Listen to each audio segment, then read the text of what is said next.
ハロー、こんにちは、ナマステ。そう、早速ではございますが、これからですね、日本語でね、表現があるでしょ。表現に関して今日、皆様とお話をしたいと思います。よろしくお願いします。आपको भी लग रहा है क्या बोल रहा है आते ही कुछ पल्ले नहीं पड़ता। सो हेलो दोस्तों, वेलकम टू शर्माज वंडरलैंड। और आज हम बात करने वाले हैं जापानीज़ के अंदर ह्योगेन एक्सप्रेशन कितने ज़्यादा इंपॉर्टेंट होते हैं। सो बात ये है, जापानीज़ के अंदर ना काइवा बड़ी इंपॉर्टेंट है। और मैं यूँ ही नहीं कर रहा, ये जो मेरा ओवरऑल एक्सपीरियंस है उसके अकॉर्डिंग जापानीज़ सीखने के बाद जो मेन चीज़ आती है वो होती है काइवा। और काइवा के अंदर क्या होता है? एक्सप्रेशन। क्योंकि जब भी आप जापानीज़ को देखते हो बोलते हुए, आप देखते हो कि वो एक्सप्रेशन बड़े देते हैं। लाइक दाते सा आ सो नांदा ए सो नानो हे नारुहोदो आ ताशकानी। इस तरह के वर्ड्स जो होते हैं, जो डिफरेंट एक्सप्रेशन बोलते हैं हमें, तो इस तरह के वो वर्ड्स बोलते हैं। इन चीज़ों को बोलते हैं हम एक्सप्रेशंस। ठीक है, यहाँ तक क्लियर है? अब मैं ना खाइबा को दो चीज़ों में बांट देता हूँ। पहला तो है कैजुअल, दूसरा होता है बिजनेस।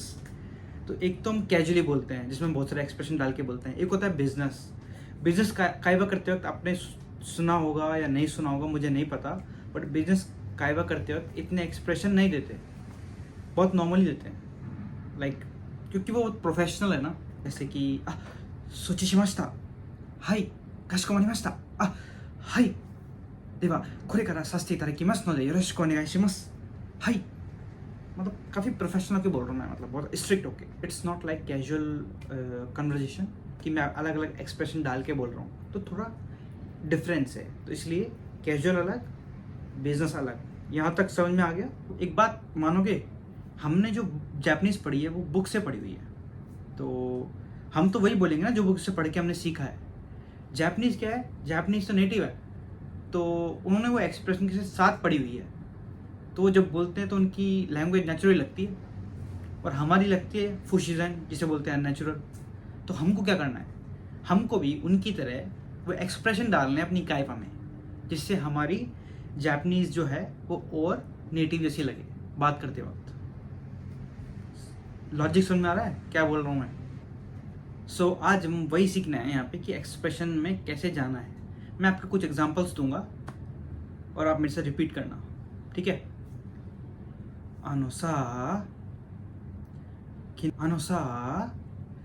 किनो पार्टीに行ったんだけどさ、でね、可愛い女の子に会ったの।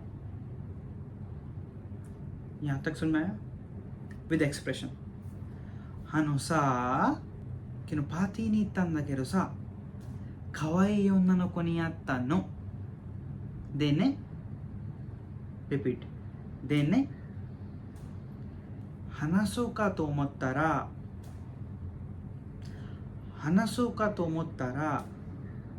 自信がなかったの。結局何もせずに終わってしまった。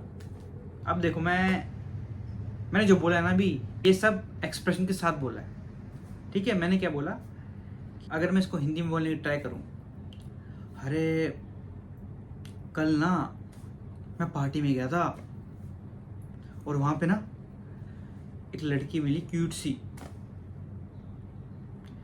मैं सोचा कि बात करूं उससे, बट कॉन्फिडेंस ही नहीं था। आफ्टर ऑल मैं कुछ कर ही नहीं पाया।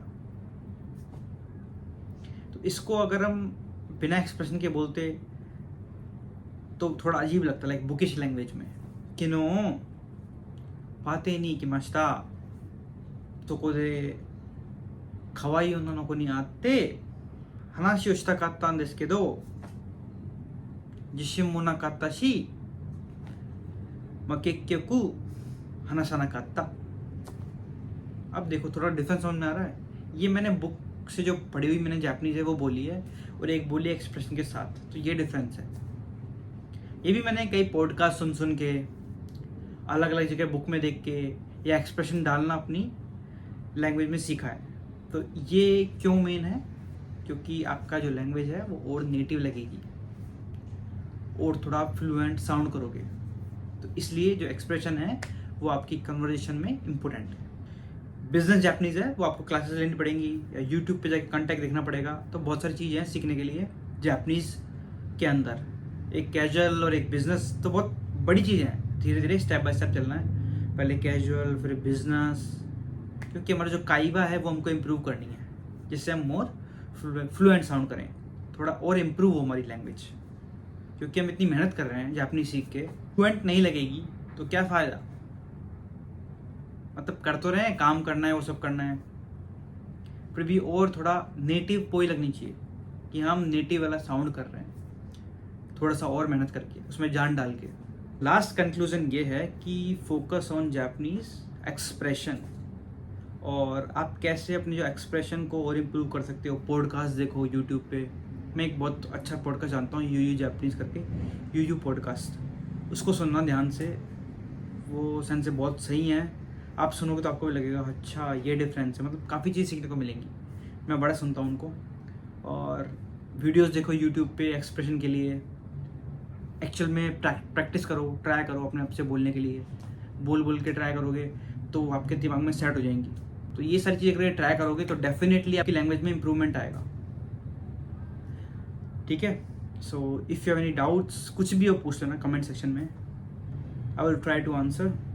और thank you so much for watching this video.